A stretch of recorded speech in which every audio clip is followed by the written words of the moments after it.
Ela tinha 18 anos, uma mala com roupas remendadas e um bilhete de recomendação tremido. Quando a van vermelha parou à frente do portão da mansão Song, o retrato que se abriu diante dos olhos de Xin Li-huan parecia outra vida. Cercas de vidro espelhado, jardineiras impecáveis. Uma fonte que murmurava como se não tivesse pressa. Do outro lado, por trás das cortinas altas, havia olhares acostumados a privilégios. Ela respirou fundo, ajustou a alça da bolsa no ombro e empurrou o portão. A primeira voz que a recebeu não foi um bem-vinda. Foi curta, medida, com a precisão de uma lâmina. Quem é essa? Perguntou uma mulher com salto que mais parecia uma peça de decoração humana. Um dos empregados fez uma rápida inspeção e disse o que vinha escrito no papel que ela segurava. Nani, Xin Li-huan, 18 anos. A mesma frase transformava ela num número e num papel, tudo ao mesmo tempo. No salão, a figura que todos esperavam era Song Yu-king, o homem cujo nome carregava empresas, contratos e um império. Ele não veio de pé. Veio sentado, imóvel em sua cadeira de rodas, olhos como gelo que não caíam em simpatia. Havia tecnologia ao seu redor. Um tablet, um sistema doméstico que obedecia a um único toque. E havia também silêncio, um recorte de ar pesado como se a casa tentasse conter alguma coisa. Xin se curvou, palavra simples e direta. Boa tarde. Meu nome é Xin Li-huan. Vim trabalhar como cuidadora. A frase saiu pequena, mas clara. O orgulho velho das ruas e das noites sem jantar não permitiu um tremor na voz. Song olhou por um segundo. A boca fez um movimento quase imperceptível, a conta do tempo. Tem experiência com crianças? Perguntou, sem suavidade. Havia uma pergunta que, na verdade, queria medir limites, obedecer protocolos, avaliar se ela era uma ameaça ao mundo controlado que ele mantinha em ordem. Sim, ela respondeu. Cuidei dos meus primos menores até conseguir pagar alguns estudos. Sei cozinhar, dar remédio, e sei quando calar a boca e quando falar. Um pequeno sorriso de quem aprendeu a viver entre portas fechadas. A primeira noite foi menos dramática e mais concreta. Ela recebeu um quarto modesto no anexo dos empregados, uma cama estreita, um armário com cabides que cheiravam a lavandaria. A cozinha tinha aromas que lhe lembravam um mundo distante, manteiga importada, frutas que pareciam esculturas, mas também perfumes que a lembravam que ali havia regras invisíveis. E memórias, de uma mãe que adormecia cedo, de contas amarradas, vieram como bolhas que estouravam quietas. O trabalho real começou cedo. Song Heng, o irmão mais novo, era quem exigia mãos e tempo. Tinha doçura no rosto infantil e nos olhos a dependência de quem, sem querer, havia se tornado um tabuleiro frágil pela vida. Ele vivia em pequenas rotinas, uma série de exercícios, um horário de alimentação que não admitia improvisos, brinquedos que trabalhavam à força da mão. Para Xin, tudo aquilo parecia trabalho e também propósito. Não era caridade. Era tarefa. E nela havia uma espécie de dignidade que lhe era própria. Mas a casa não era neutra. Logo na segunda manhã, quando ela levou a bandeja com uma sopa morna, a senhora das roupas de gala deu um passo para frente. Um gesto público e cheio de veneno. Cuidado com o que serve, disse, alta o suficiente para atravessar o corredor. Na família Song não aceitamos irresponsabilidade. Já tivemos gente incompetente demais e pagamos o preço. O comentário foi uma moeda arremessada. Alguns risinhos abafados, a cozinha que olhava. Xin manteve os olhos baixos, colocou a sopa na mesa do quarto do menino e só então olhou para a mulher. Vou prestar atenção, disse, e a frase era tanto promessa quanto aviso. Aquele era o primeiro choque de muitas formas. A desigualdade patente não só nos objetos, mas na forma como a recompensa de um sorriso podia ser uma humilhação para outro. Xin aprendeu a ouvir mais do que falar. Observou os passos do irmão do CEO, as reações breves do patrão. Song Yu-king raramente abandonava a cadeira. Saía em raras ocasiões, com pessoas que falavam em cifras e contratos à sua volta. Quando olhava para ela, era como se avaliando se aquela presença serviria ao controle do seu mundo, ou se representaria uma anomalia. Logo nos primeiros dias, Dr. Mo veio para a casa fazer uma consulta de rotina. Era um homem de meia idade, mãos firmes e fala didática. A presença dele trouxe ao ambiente algo que não era nem esperança nem desespero, mas um diagnóstico. Recuperação é um processo. Não existe atalho. Com reabilitação consistente podemos ganhar movimento, mas não prometo um resultado instantâneo. As palavras foram ditas sem falso otimismo. Para Shin, que cresceu com promessas quebradas, a cautela do médico foi um lembrete de que o caminho seria árduo. Ela passou a manhã inteira entre bandejas, exercícios e conversa baixa com o menino. Massagens matinais, caminhar pela casa empurrando um andador enquanto ele balbuciava nomezinhos. Pequenas vitórias apareceram como luzes num terreno nevado. Song Heng pegou o talher pela primeira vez sem deixar cair tudo. Sorriu de verdade quando provou a sopa que Shin temperara ao gosto dele. E o riso foi um som que quebrou a rigidez do corredor. Observava-se também, nesse cotidiano, o comportamento do chefe. Song não era rude com ele por maldade casual. Havia uma frieza guardada, como se cada gesto fosse medido e retornasse a um cálculo. Ele perguntava por relatórios, por prazos, e às vezes, num corte seco de voz, por resultados que pareciam apenas numéricos. Em público, tratava a todos com a mesma distância. Em privado, no entanto, havia lampejos de outra coisa. Um olhar perdido, uma mão que tremeu quando viu o irmão tentar erguer-se sozinho por segundos. Nessas frestas, Shin encontrou pequenos sinais que a deixaram curiosa e, estranhamente, comovida. O dia em que ela ouviu a primeira notificação de Alipay aconteceu no meio de uma noite que deveria ser rotineira. Estava sogando o vestido do irmão quando um som eletrônico pontuou o ar. Um bip agudo e familiar que parecia atravessar paredes de riqueza e modéstia. Ela reconheceu. Era o som de uma transferência, um sinal que, em muitos lugares, significava recompensa. Não era para ela, pensou num primeiro instinto. Mas quando verificou no telefone, as mensagens eram apenas avisos do serviço. Alertas de rotação, lembretes dos contatos. Naquela noite, a mesma melodia ecoou em outra parte da mansão. Um celular vibrou ao lado da cadeira de rodas. Por um instante, Shin viu no brilho da tela o símbolo da notificação. Uma transferência. E o número. Uma soma redonda que parecia fora de lugar. Não era sua conta. Era clara a cena. Dinheiro circulando. Sem que ela fosse parte da conta. A visão ficou como uma sombra. O poder ali era tão fluido quanto o ar. E o dinheiro podia ser o verniz que escondia rachaduras profundas. O clima interno era de pequenas trapaças sutis e grandes complôs velados. Entre empregados havia facções.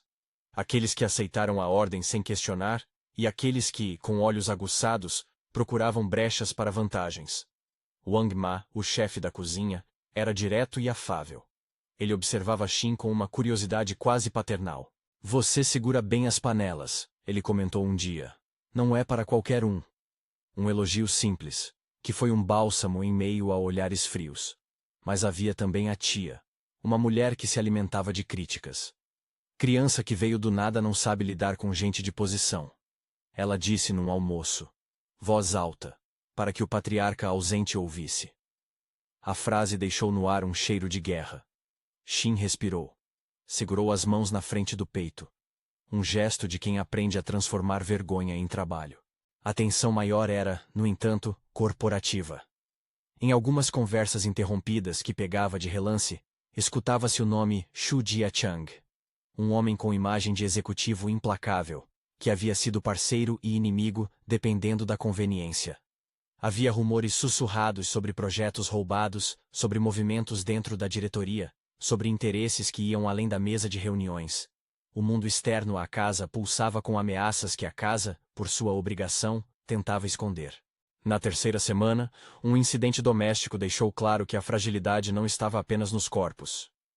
Durante um pequeno evento familiar, quando convidados entraram com flores e vestidos caros, houve um curto-circuito que apagou as luzes por alguns segundos. Outro empregado tentou bancar o herói e foi rapidamente contido pela esposa do CEO, que exigia ordem.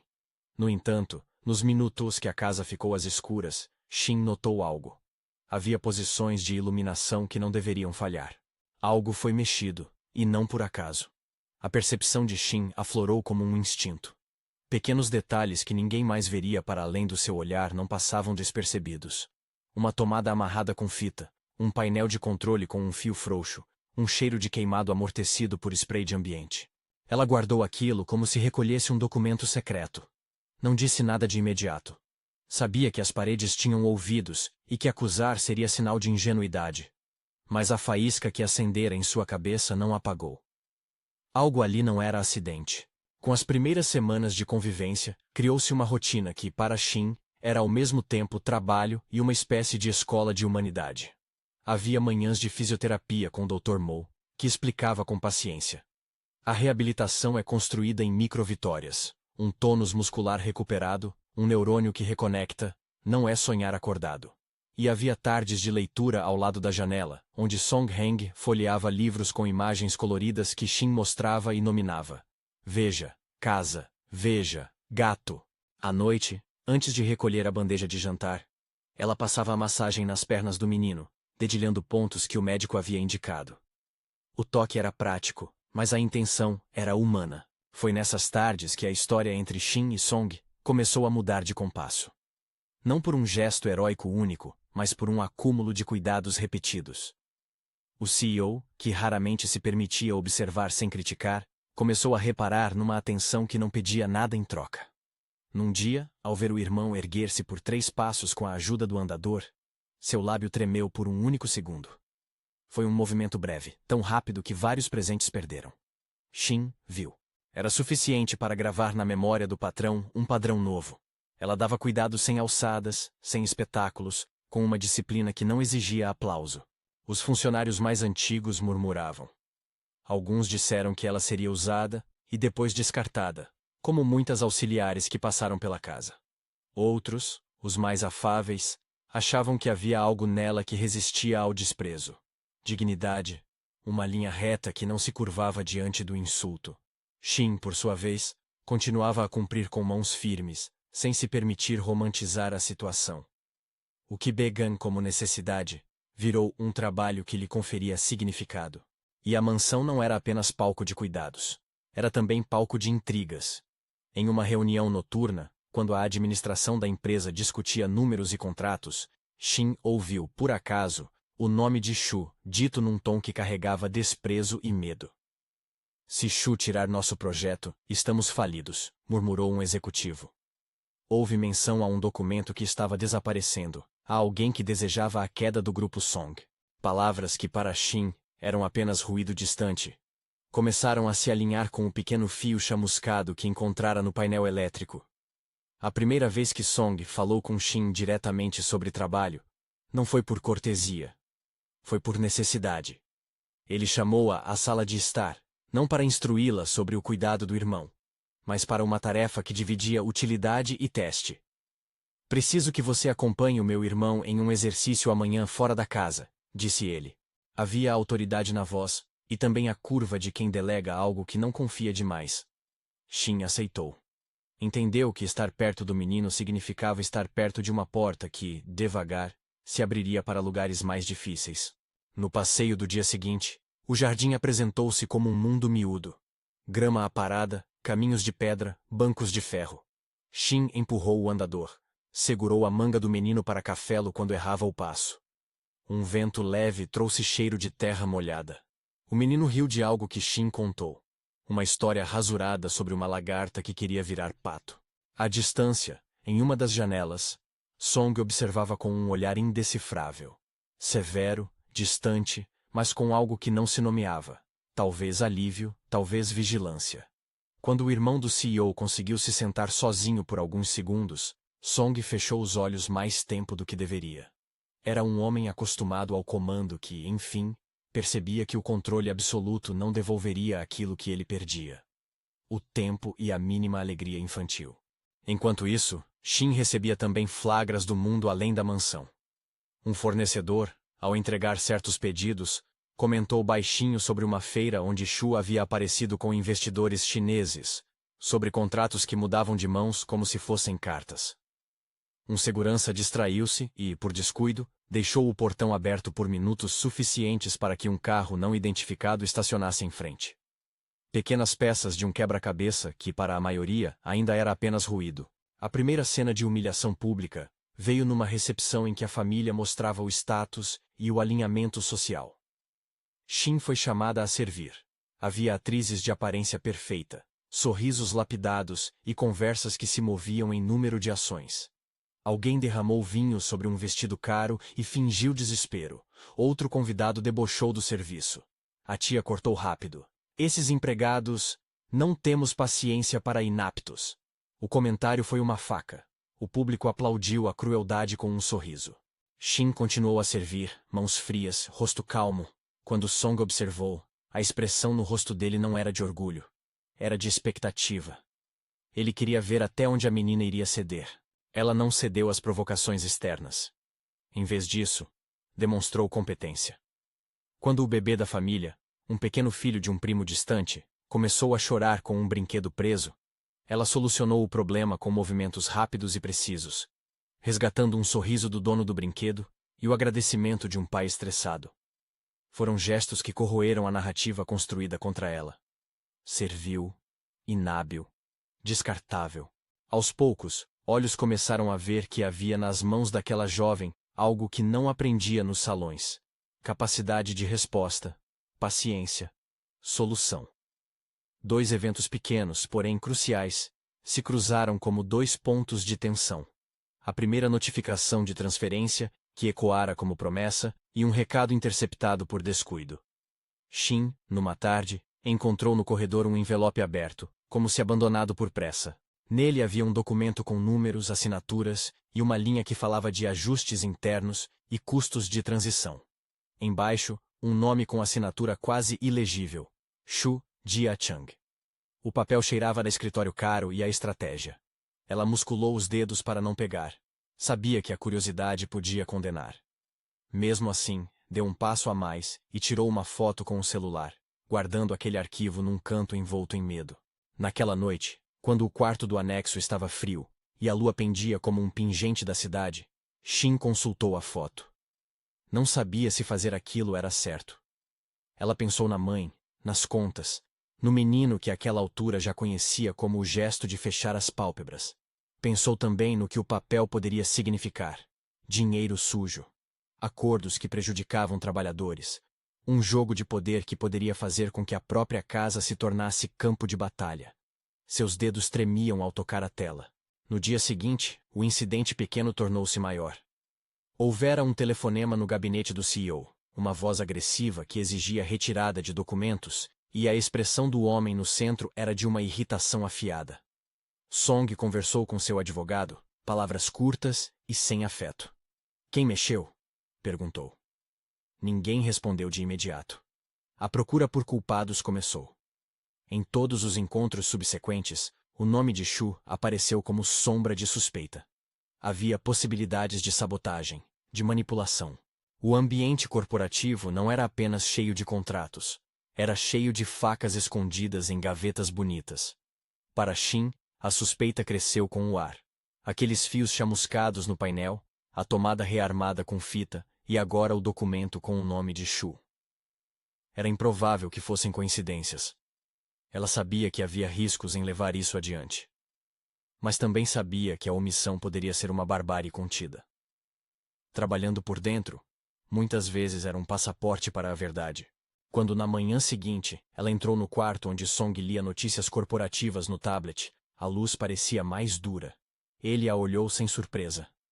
Você tem 13 olhos, disse, numa frase curta que fez o ar gelar.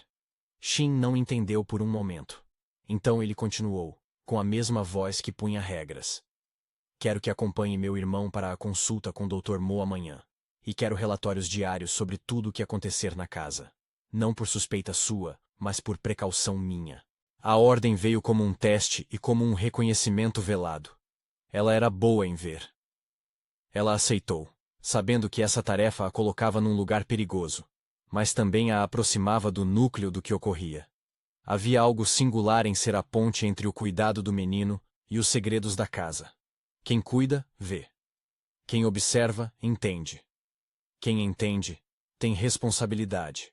O primeiro dia da observação trouxe choques. Na clínica do Dr. Mo, as perguntas médicas foram claras. Há sinais de progresso, mas não podemos garantir independência total, explicou ele. Mostrou imagens de exames, viu a melhora do tônus muscular, recomendou exercícios específicos. É uma caminhada de etapas, disse. Precisa de estímulos, consistência e paciência. Qualquer pressão emocional pode frear avanços. Xin anotou tudo num pequeno caderno, uma prática que a mantinha organizada. Ela sabia que as emoções eram parte do processo. Mas também sabia que na casa do poder, as emoções eram moeda de troca e não tratamento. Ao voltarem para a mansão, o carro que os trouxe parou em frente à entrada lateral. Um homem elegante aguardava com uma cara de quem sabia que fazia parte de algo maior. Ele entregou ao motorista um bilhete rápido e desapareceu. Xin percebeu que seus olhos viraram cenas. A assinatura no bilhete era pertinho de Shu. A coincidência de nomes se tornou suspeita concreta. Ela guardou o bilhete num bolso, e naquela noite tentou decidir o que fazer. Denunciar? Contar ao chefe? Ou manter-se protegida no silêncio de quem sabe que o mundo pode devorar quem fala demais? No meio desse turbilhão de sentimentos, uma coisa permaneceu constante. Song Heng deu um passo. Não um passo grandioso, mas um passo. Um movimento que para muitos passava despercebido, mas na casa foi celebrado como se fosse uma conquista de guerra. Song, que estava presente, seu rosto endureceu e suavizou ao mesmo tempo. Ele bateu a mão, sem perceber, com a mesma intensidade de quem guarda sentimentos que não sabe administrar. Xin segurou a mão do menino, olhou para o pai com uma calma que não pediu nada em troca. Era um momento que poderia mudar o equilíbrio entre eles. Mas o equilíbrio entre casas e corporações raramente se mantém pacífico. Nas semanas que se seguiram, pequenos sinais apontaram para uma crise maior. Um fornecedor que sumiu com uma entrega importante, uma reunião adiada bruscamente e uma pauta que ninguém queria tocar. A presença de Shu pairava como uma nuvem que não chovia, mas que carregava ameaças elétricas. Xin não era investigadora, nem queria se tornar uma heroína. Era uma jovem de 18 anos que precisava honrar suas dívidas e, ao mesmo tempo, aprender que o mundo de poder pode exigir escolhas que doem. Mas havia também algo mais profundo. A constatação de que, cuidando de outro ser, ela descobria uma parte de si que não sabia existir. No rosto do irmão do CEO, nos olhos que brilharam quando conseguiu comer sozinho, nos pequenos sorrisos, havia o combustível de sua resistência. Naquele ponto, a história mudava de tom sem alarde. O que começara como necessidade se tornara questão de ética e sobrevivência. Havia gente que lucraria com a queda das ações. Havia gente que perderia fortuna se um projeto fosse desviado. Havia, sobretudo, um homem na cadeira que, embora frio, observava a menina com um interesse que não se comprava com insultos. A curiosidade dele não era romântica. Era utilitária, talvez. Mas havia calor ali. Uma coisa que nem ele sabia nomear. Na penumbra de uma noite chuvosa, quando os corredores cheiravam a chuva e algas plásticas da piscina, Xin recebeu uma mensagem no telefone. Não era Ali Pai. Era um número desconhecido com um recado curto. Cuidado com o fio do painel. Não confie em tudo que parece acidente. A mensagem tinha sinais de conhecimento interno. Quem enviara aquilo sabia mais do que devia. O aviso era simples e, ao mesmo tempo, alarmante. Ela ficou parada por alguns minutos, ouvindo a chuva como se ela pudesse limpar as dúvidas. As mãos tremiam levemente. Seria um aliado anônimo? Uma armadilha? No dia seguinte, ao verificar o painel de controle da casa, encontrou um pequeno pedaço de plástico derretido escondido atrás de uma tampa. O cheiro era residual, quase imperceptível. Não era um defeito comum. Era mexido. O som do telefone tocou novamente. Do outro lado, a voz de alguém que se apresentou apenas como um observador disse: Alguns planos usam acidentes para limpar o caminho. Não seja testemunha muerta. A frase soou como bomba. Xin guardou o telefone, os olhos fixos no piso. Ser testemunha? Ela pensou na mãe, nas contas, no menino que caminhara. Pensou também no preço de um silêncio que poderia custar vidas. A partir dali, a linha que dividia cuidar e investigar se tornou tênue. E naquela tênue, Xin se viu arrastada para um jogo maior do que a própria necessidade. Havia escolhas que não se resolviam com palavras gentis. Havia poderes que usavam acidentes para silenciar adversários. E havia, no centro de tudo, a figura do homem na cadeira que observava, que, talvez pela primeira vez, não tinha controle pleno sobre aquilo que sentia. À medida que as semanas se desdobravam, a rotina manteve seu ritmo, Massagens, refeições, exercícios, pequenos triunfos e olhares que se cruzavam. Mas agora, havia uma atenção nova, vigiada, quase microscópica. Shin sabia que, cada vez que virava uma esquina, sua decisão poderia desencadear consequências. Porém, havia também uma chama de esperança. Talvez, cuidando e observando, ela pudesse ajudar a impedir que algo maior, que poderia destruir mais do que uma carreira, acontecesse. Na manhã em que Song-heng conseguiu segurar-se firme por tempo suficiente para acariciar o rosto de Shin sem ajuda, o CEO prendeu o fôlego. Algo na casa parecia suspirar junto. E numa mesa distante, no escritório principal, alguém escreveu num bilhete com a caligrafia nervosa: "Proteja o documento." A mensagem era para quem? Para Shu? Para alguém dentro? A intriga aumentava. Shin fechou o caderno onde anotara tudo. Guardou a foto do documento com o nome de Shu, num arquivo criptografado no celular. E pela primeira vez, sentiu a responsabilidade de quem tem algo precioso nas mãos. Não era só a sua sobrevivência. Era a integridade de vidas que dependiam de pequenos atos de cuidado. Quando a noite caiu, e as luzes da mansão acenderam em segredo, a casa parecia menos majestosa e mais frágil. O poder, aquele que circulava em salas com tapetes caros, precisava de confirmação e de guardiões. Ela, uma jovem de 18 anos que veio com uma mala remendada, entendeu que agora fazia parte de um romance não apenas de amor e cuidado, mas também de perigo e escolhas morais. E embora as contas a chamassem de volta à realidade, havia algo que não podia mais ignorar. Se algo fosse errado, ela poderia ser um dos poucos capazes de notar.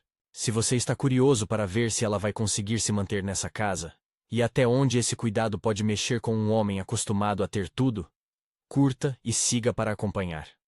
Ainda havia muito por vir. Perguntas que pediam resposta, alvos que se moviam, e um plano que, se confirmado, poderia explodir não só numa reunião, mas numa vida inteira. Na madrugada seguinte, enquanto o relógio marcava horas que pareciam demais e o corredor ressoava passos de segurança, alguém abriu a gaveta do escritório do CEO. A mão que vasculhou a gaveta era firme, conhecida. Pousou sobre um cofre pequeno, um pendrive bem embutido num envelopinho transparente. Num movimento discreto, o invasor guardou o pendrive no bolso do casaco e saiu pela porta de serviço, sem notar a jovem figura que vinha da cozinha com uma bandeja. Para Shin, o gesto foi tão natural quanto uma respiração. Mas seus olhos captaram o brilho do metal e o papel transparente. Era um deslize do destino. A primeira pista que ligava acontecimentos domésticos a segredos corporativos. Seu coração acelerou. Ela sentiu, pela primeira vez, que não poderia apenas cuidar sem agir. Ainda assim, hesitou. Havia filhos que a olhavam com confiança, chefes que poderiam feri-la, homens poderosos parecendo sombras. E havia o medo, sempre presente, igualando todos. No entanto, a escolha já estava tomada em níveis que ela ainda não sabia nomear. Quem cuida, às vezes acaba salvando mais do que o corpo. Salva histórias, evita quedas, impede crimes. E por trás de uma janela envidraçada, Song observou tudo em silêncio.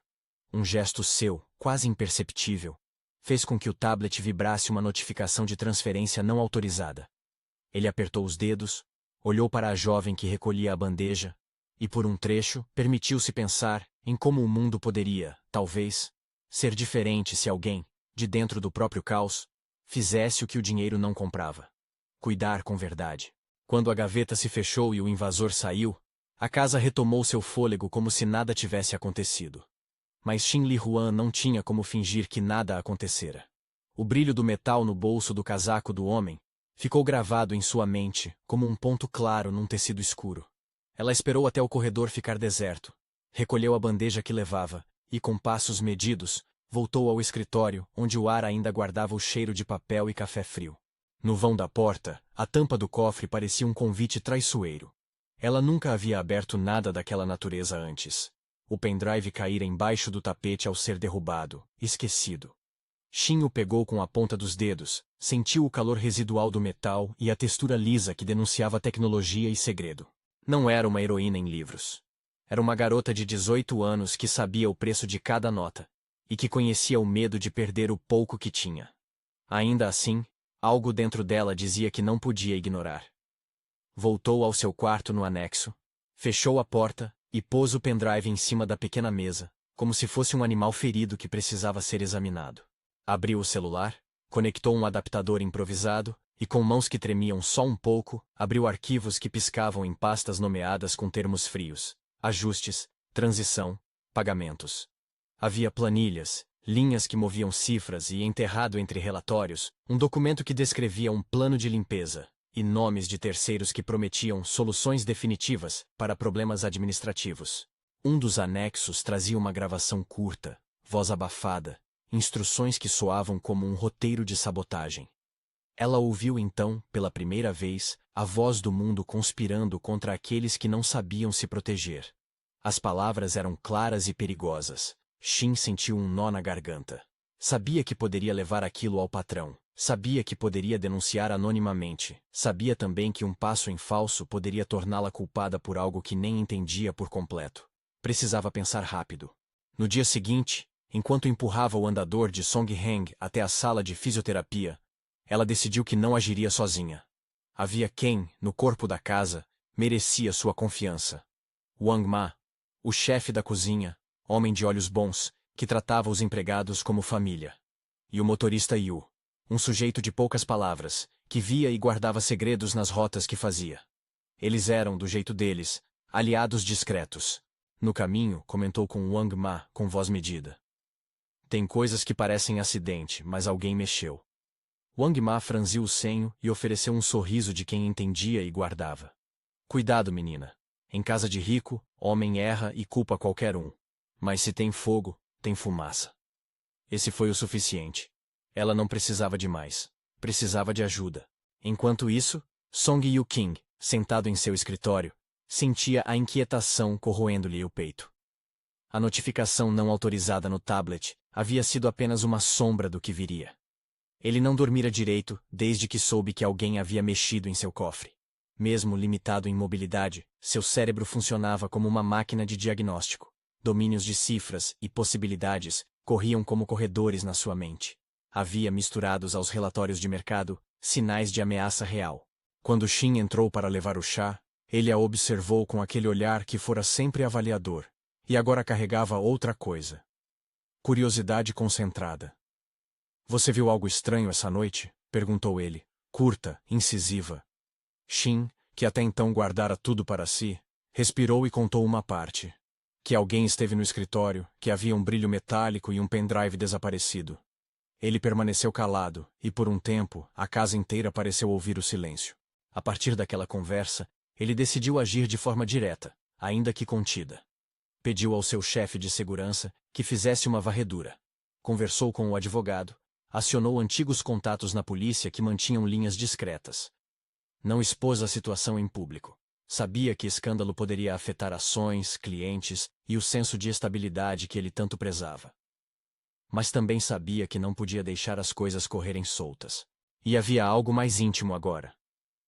A jovem que cuidava de seu irmão havia mostrado olhos que viam o que ele, apesar das estruturas ao redor, também temia ver.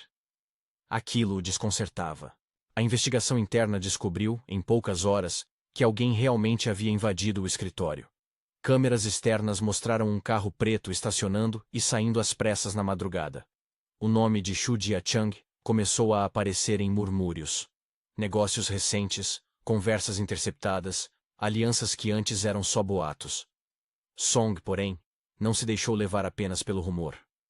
Havia precisão nas suas decisões. Pediu à equipe jurídica que abrisse uma investigação formal e que envolvesse a polícia, com cuidado para não expor dobras corporativas desnecessárias.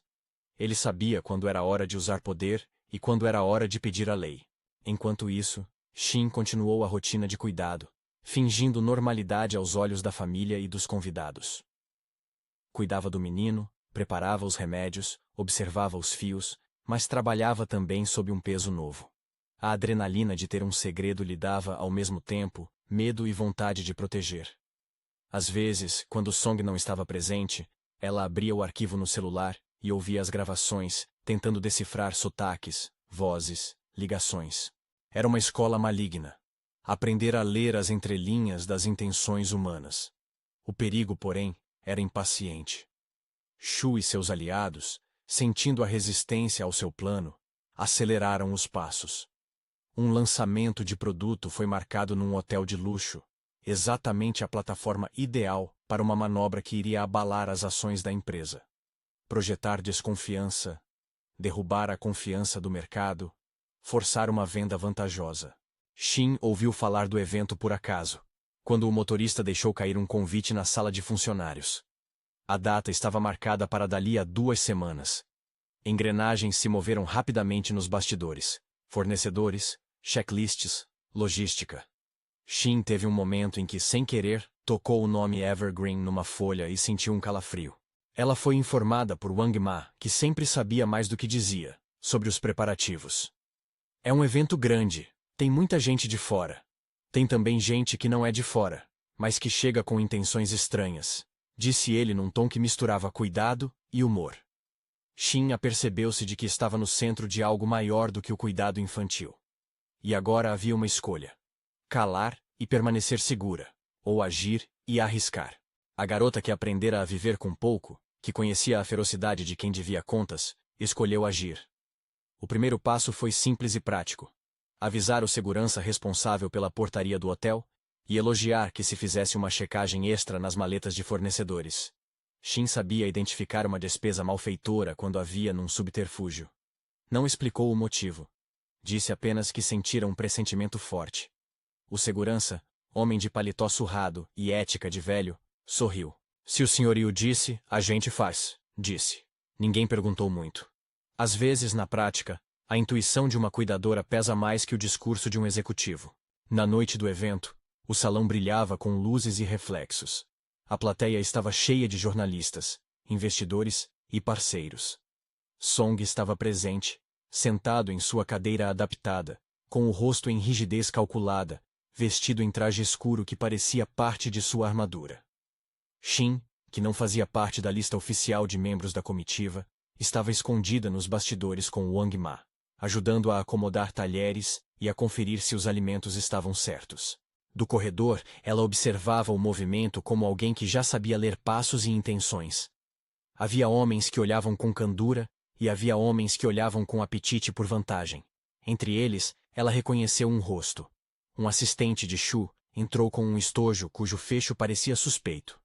O segurança, seguindo a instrução discreta, pediu para verificar. Houve desconforto. O estojo foi aberto e nele nada havia além de cabos e um pequeno dispositivo coberto por fita. Era uma peça técnica que, fora de contexto, era ainda suspeita. O segurança seguiu o protocolo e reteve o objeto. Minutos depois, quando a apresentação começou, houve uma explosão de ruído. Não de fogo, mas de boatos. A imprensa viu algo no stage. Um cabo havia sido cortado e o projetor falhara. Foi uma pequena falha, um contratempo que poderia ter sido apenas técnico. Mas poucos perceberam que o cabo havia sido manipulado sob a mesa de efeitos. Se tivesse havido um estopim, a situação poderia ter sido diferente. A equipe de emergência respondeu rápido, e as luzes voltaram. Não houve feridos graves, somente pânico e susto. A polícia, acionada por Song através dos seus contatos, lacrou o equipamento e levou a peça retida pelo segurança para a perícia. As coisas começaram a encaixar. A perícia encontrou marcas de manipulação e resquícios de substâncias que indicavam tentativa de explosão controlada. Tudo apontava para um atentado mal-sucedido. O escopo do plano era mais amplo do que apenas a queda das ações. Era intimidação e tentativa de destruir reputações. A imprensa noticiou o incidente com cautela. Investidores ficaram nervosos. A bolsa reagiu, mas não em colapso. A reação rápida da segurança da empresa e a presença de Song, que avaliou tudo com frieza, evitaram um desastre maior. Enquanto a polícia consolidava evidências, o pendrive que Shin encontrara, entre planilhas e gravações, tornou-se crucial. Havia ali anotações que ligavam pagamentos a intermediários, menções a contratos de fachada, e uma gravação onde a voz que orientava a manipulação dos cabos mencionava o nome de um motorista subornado. O caminho das provas começou a traçar uma rota que ligava Xu Jiachang e seus cúmplices com o esquema de sabotagem. A investigação criminal, alimentada por registros bancários e pela perícia técnica, evoluiu. Quando a polícia bateu à porta de Xu, ele tentou negar, mas já havia rastros eletrônicos e testemunhas prontas a depor. Foi uma semana tensa. Mandados de busca, interrogações, prisões preventivas. O homem que antes comandava reuniões com ar de superioridade foi algemado. E a foto do seu rosto circulou aos olhos públicos. Não se tratava de espetáculo. Tratava-se de consequência. A lei havia chegado, e com ela, a sensação de que poder não era direito absoluto para esmagar outros. No meio dessa tormenta, a relação entre Shin e Song mudou. Não foi um salto romântico repentino, foi a soma de pequenos gestos. Ela havia entregue sem ostentação o que sabia ao advogado da família e a algumas pessoas de confiança dentro da casa. A ação dela evitara um mal maior. Song, que sempre medira valor por eficiência, começou a ver Shin sob outra luz. Não como mão de obra barata, mas como alguém que assumia riscos motivada por princípios, por cuidado, por uma ética silenciosa de proteção. Ele começou a tratá-la com outro tom. Não com bajulação, mas com cortesia firme. Passou a perguntar sobre a rotina do irmão com mais interesse genuíno. Às vezes, trazia-lhe relatórios médicos para que lesse e desse opinião prática. Em uma dessas tardes, Song a encontrou no jardim com o caderno onde ela anotara as ocorrências e as pequenas vitórias do menino. Ele pegou o caderno como quem toca numa relíquia frágil. Você escreve tudo, disse ele, voz baixa. Acha que devo saber mais do que sei? Shin olhou para ele surpresa, e por um segundo, encontrou nos olhos dele uma linha de humanidade que o tempo havia quase apagado. Acho que saber ajuda, respondeu ela.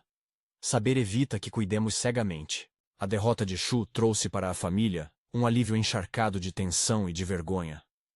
A empresa passou por uma noite de incertezas, mas Song conduziu a crise com mão firme. Em uma coletiva controlada, explicou o ocorrido com clareza técnica.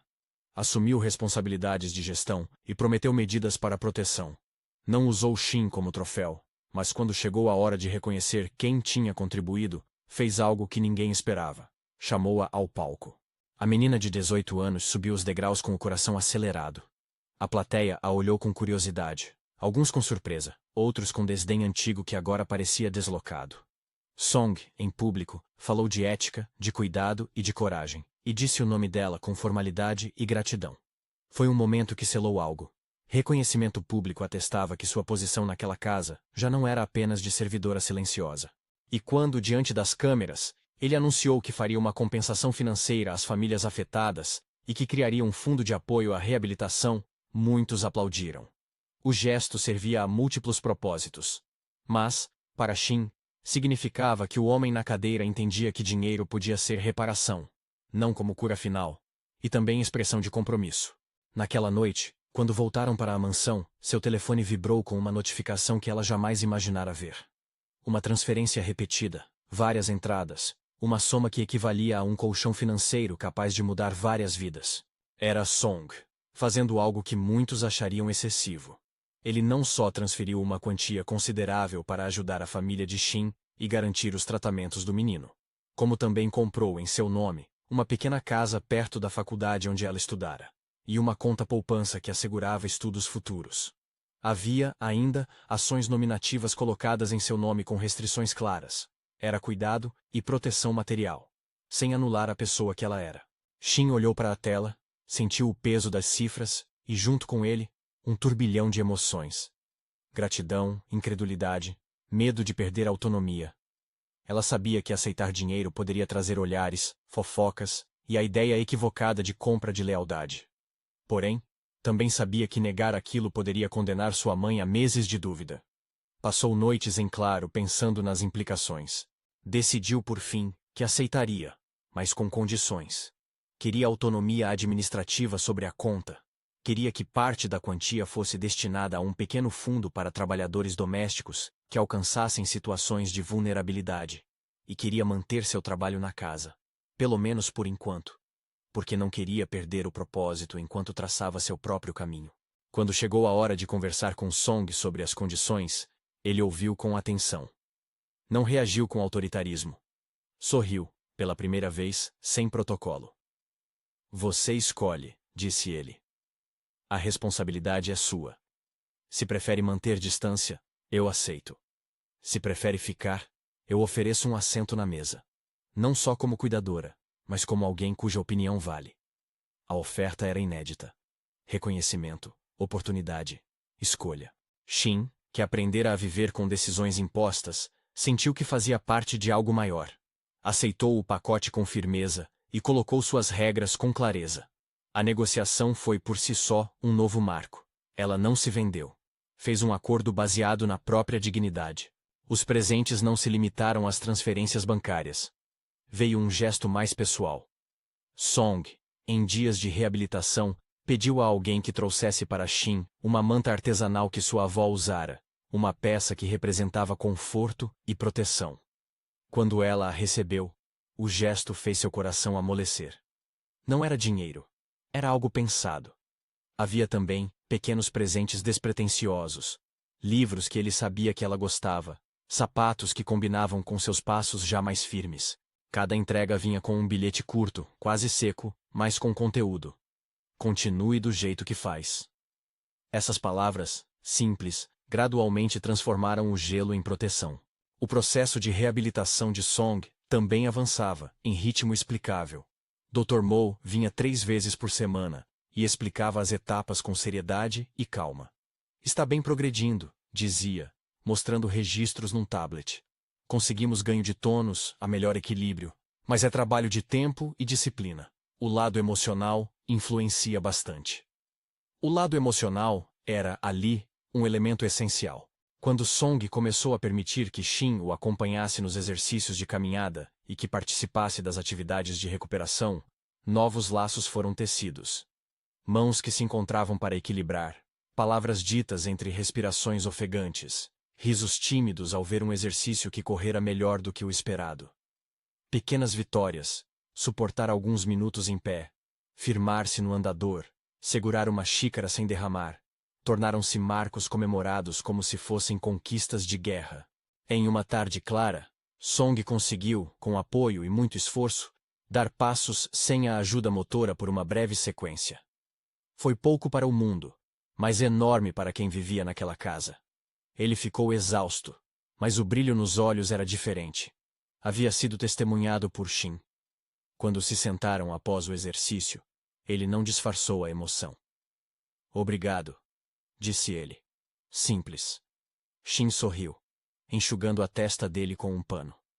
A intimidade que nasceu ali era feita de cuidado e respeito, não de pressa. E ali, no gesto de limpar o suor, estava a semente de algo mais profundo. Afeição que crescia porque havia respeito e reciprocidade. Os dias seguintes trouxeram também repercussões legais para os conspiradores. Shu e alguns cúmplices foram formalmente indiciados. Depoimentos confirmaram subornos e tentativa de sabotagem. Em audiência, o advogado de defesa tentou desvirtuar fatos, mas as evidências técnicas, as gravações e os rastros bancários eram difíceis de negar. A justiça seguiu seu curso. Prisões preventivas, processos em andamento, e a sensação de que o mundo, por vezes, punia quem tentava manipular vidas com ganância. Não foi espetáculo sensacionalista, foi processo. E ver aqueles que tentaram destruir outros responder pelos atos trouxe alívio, e para Shin, uma sensação de que agir era justo. Com a poeira jurídica abaixando, a vida cotidiana retomou seu ritmo. Shin, agora com a casa segura e com algum conforto financeiro, pensou em continuar os estudos. As ofertas de emprego, a proposta para estudar e a possibilidade de ter sua própria moradia se tornaram escolhas reais. Quando foi convidada para almoçar com Song para discutir suas condições contratuais, encontrou um homem que havia perdido o gelo, mas que não se transformara em outra pessoa totalmente diferente. Ainda havia interioridade e limites. O que mudou foi a capacidade dele de reconhecer o valor do outro. Eles conversaram, riram com moderação, discutiram números e combinados, e no fim, concordaram em um plano que integrava formação, estabilidade e autonomia. O surgimento do afeto entre eles foi gradual e contido. Não houve cena de cinema com fogos ao fundo. Houve toques cotidianos que carregavam ternura. Ele a cobriu com um casaco quando o vento subiu. Ela ajeitou a manta sobre os joelhos dele quando ele dormiu durante a tarde. Ele deixou uma xícara de chá quente ao lado da cama dela, quando via que ela havia trabalhado até tarde. E numa noite tranquila, depois de laboratórios e relatórios, Eles se encontraram sozinhos no jardim. As luzes da mansão lançavam sombras suaves. As flores exalavam um perfume leve. A conversa caiu em silêncio confortável. Palavras que não precisavam ser ditas. Song segurou a mão de Shin com leveza, e por instinto mais do que por cálculo, provocou um gesto que quebrou a última barreira. Um beijo na testa. O gesto foi breve, respeitoso, carregado de promessa e de cuidado. Shin sentiu o coração bater forte. E naquele momento, percebeu que não era compra nem obrigação. Havia afeto. Eles não proclamaram um romance público com etiquetas. Ao invés disso, viveram cada dia com gestos que alimentavam confiança. Song empenhou-se em garantir que as transferências fossem transparentes e registradas. Shin insistiu em manter suas poupanças separadas e em usar parte do dinheiro para ajudar quem, como ela, precisava de uma chance. Ele, por sua vez, sugeriu que parte das ações fossem destinadas a um fundo de reabilitação que beneficiaria pacientes como o irmão. Um gesto que mostrava que o dinheiro podia ser catalisador de algo maior. A imprensa, sempre pronta a especular, escreveu manchetes que variavam entre romantização e crítica. Alguns questionaram a rapidez com que a jovem fora recompensada. Outros aplaudiram a postura de Song em reparar danos e reconhecer coragem. Shin aprendeu a navegar esses olhares com um novo alicerce: autonomia e clareza de intenções. Ela não deixou que as narrativas dos outros definissem sua história. Meses depois, a empresa recuperara a estabilidade. O processo seguia seu curso, e o irmão do CEO, agora mais forte, ria com mais frequência. A reabilitação continuava. Houve retrocessos e avanços, expectativas realistas e muito esforço. Dr. Mo continuava firme, explicando progressos e limites com paciência. Não prometo cura total, mas prometo trabalho honesto. Song aceitou isso. Shin também. Eles aprenderam que esperança e realidade caminham juntas. Num evento de encerramento do ciclo turbulento, pequeno, íntimo, apenas para a família e funcionários, Song levantou a taça e fez um brinde que surpreendeu. Aqueles que cuidam sem pedir retorno, disse ele, e olhou para Shin com uma sinceridade que não cabia em palavras. E a justiça que obriga a pagar por quem tenta tomar o que é de outro. Aplausos contidos, alguns olhos úmidos. A sua homenagem pública, antes um gesto de autoridade, transformou-se numa declaração de respeito. Naquele jantar, Song entregou a ela uma chave simbolicamente embrulhada. A chave da casa que comprara para sua família. Não era apenas um presente. Era um ato de reparação concreto. Shin recebeu a chave com ambas as mãos, olhou para ele e disse, com firmeza: aceito. Desde que a casa não seja uma promessa de que mude quem eu sou. Ele sorriu e respondeu: quero que seja um lar, não uma prisão. Era um acordo que traduzia maturidade. Os meses seguintes mostraram um caminho possível. Song continuou a fazer fisioterapia. Construiu espaço para sentimentos sem pressa. Shin estudou, abriu uma pequena rede de apoio para trabalhadores domésticos e fez gestos que mostravam que o dinheiro poderia servir ao bem coletivo. Eles caminhavam com cuidado, um passo que poderia ser lento, mas que era juntos. O epílogo daquilo tudo não era perfeição. Havia dias de insegurança, críticas sutis e escolhas difíceis. Mas havia também uma sensação de dignidade restaurada. A garota que chegara com uma mala remendada agora tinha uma casa, estudo e opção. O homem que estivera preso ao próprio império mental aprendia a dividir o peso das decisões. E entre eles, havia algo que brotara não por obrigação, mas por afinidade. Afeição verificada em ações, não em manchetes. Numa manhã clara, Shin levou o irmão para um parque perto da casa nova. Ele correu, riu, e tentou subir num pequeno degrau, erguendo os braços com orgulho. Ela aplaudiu com a mesma naturalidade com que anos atrás aplaudira as pequenas conquistas no corredor da mansão. Ao seu lado, Song caminhava com o andador, atento, com um sorriso leve. Eles não precisavam de declarações grandiosas, bastava a certeza de que, no meio do caos, cuidaram uns dos outros. Se houve no fim um fio que uniu toda a história, foi o reconhecimento de que o cuidado é força, e que o dinheiro, sem ética, não cura tudo, mas pode abrir portas. Shin escolheu permanecer fiel a si mesma. Aceitou ajuda, mas manteve autonomia. Aceitou afeto, mas exigiu respeito. Song aprendeu a perder o gelo para ganhar humanidade. A justiça seguiu seu curso, com consequências claras para os que armaram o ataque, e a vida, com suas rachaduras e costuras, encontrou momento para respirar. Antes de irmos, pergunta-se: qual cena ficou com você? A coragem silenciosa de uma jovem, o primeiro passo do menino, a prisão do conspirador, ou o gesto simples de um beijo na testa que diz mais que 1000 palavras? Comente qual momento te emocionou mais e continue seguindo a história. Ainda há caminhos a trilhar e dias para reconstruir.